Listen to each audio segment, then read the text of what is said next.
It's going to be a good story, bad story sort of day when I reminisce about the golden age of gaming, at least for me, when I never left the room gaming as a kid, completely stopped listening to the parents, and just played those great N64 games like Ocarina of Time, Perfect Dark, Banjo-Kazooie, and of course Star Wars Rogue Squadron, which was just it's a fantastic game. Although hard, and escort missions can absolutely suck it. As an adult though, with Star Wars, I have come to expect very little. It doesn't mean they're bad movies, they're just probably not for me anymore, because anything that hits the big screen after 9+ movies, all the spin-offs, you basically realize they're just blowing up a version of the Death Star, about half of them, or more than half actually. However, when it comes to VR and Star Wars, we have been pretty spoiled in a great way. When it comes to Vader Immortal, whether you love the game or don't, I know some people had mixed reactions, it's a very polished VR game, very fun VR game, and although it's on the rails, it's a higher quality title than most, and they put a lot of effort into it, and I had fun playing it. We also know that Star Wars The Galaxy's Edge will be coming out later this year at some point. That's promising a more off-the-rails, a more open-world type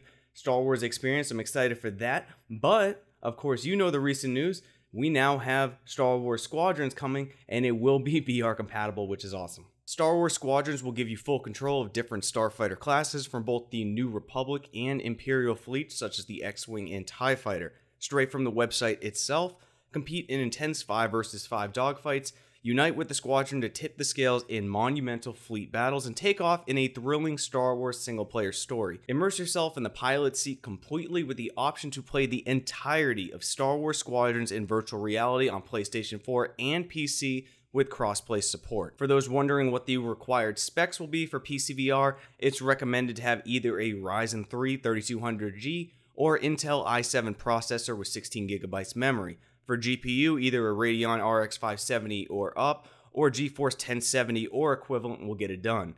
It's good to see newer VR games not blowing the requirements out of the water, because any more of a jump makes a niche crowd even more niche, and I'm glad to see the 1070 still being workable. Star Wars Squadrons releases October 2nd of this year, and pre-orders are live right now at $39.99. Now keep your eyes peeled, because on June 18th at the EA Play Live event, which will be live streamed, there will actually be gameplay footage of it, so stay tuned for that. That way you can see, maybe we'll get some VR-looking gameplay and really know what we're getting out of this game. But to those who want to make VR more mainstream, make it more accessible, and get more headsets into people's hands, there's really nothing better than making a game not only crossplay, but a beloved franchise that many people grew up with and have an affinity towards. It makes them even more curious to experience that in VR. Anything that lets me, or anybody, enjoy the beloved franchises that they have, the things they remember fondly, like Rogue Squadron and the N64. I remember that super fondly, except again for the escort missions. They can absolutely suck it. But anything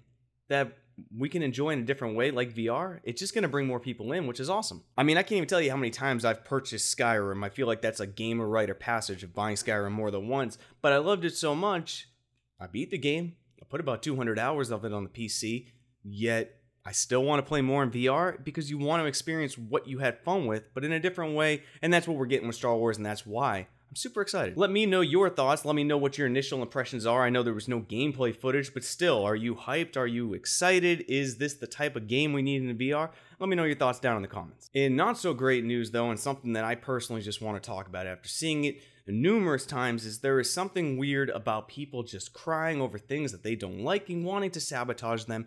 And VR has a golden opportunity to be different than the consoles have been, be a better place, and it's time for people's panties to stop being in a bunch. I am referring to a recently deleted post off Reddit about the game Supernatural. Let's talk about it. In a post by Supernatural team, it goes into all the reasons why Supernatural is awesome to them and why you should buy it. Face value, it seems like a normal enough praise by someone who enjoyed the game and felt it provided value to them, but there is a history of fake accounts adding more sarcasm than sincerity, and ultimately, this is 100% a fake account made to slander the company and game, something this game, Supernatural, gets quite a bit. In a Diablo Immortal, you have phones right type comment, this fake account attempts to make Supernatural dev team look as bad as possible. Look, while I know many of you have already hit the dislike because the game Supernatural was brought up, I know it is just the absolute most taboo topic you can pretty much talk about to the Oculus Quest crowd.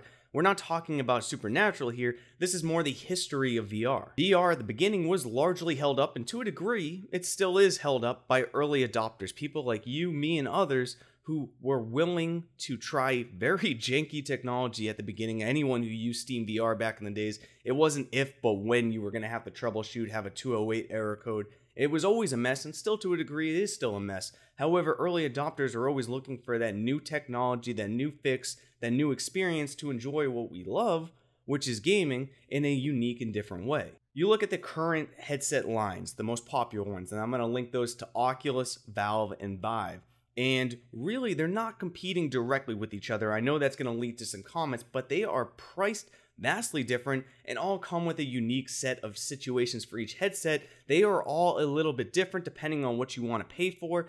They just provide a lot of opportunities, a lot of options to people, and we don't need to bicker about which one's better than which because they're obviously made for different crowds. Compare this to, say, the always raging console wars of Xbox and PlayStation, in which the absolute worst people come out on Twitter trying to convince you why their piece of plastic is better than the other, when in reality, yes, they are different, but their capabilities are very similar, and the differences are only going to be perceived to those really looking for them. Why I wanted to talk about this subject and why it got me angry is just because VR doesn't really need that console war mentality. It doesn't need that toxicity. It doesn't need people who don't like a game actively trying to sabotage it, because a lot of people put hard work, and there's already very few people putting money into VR, specifically making gaming. So it just makes no sense to me. If you don't like the game, just shut up about it. At the end of the day, no one really cares if it's a bad game other than you. It will be bad to some, it will be good to others, but let them enjoy it, the people who have fun with it. There's no reason to sabotage people, specifically for, say, Supernatural, which just has happened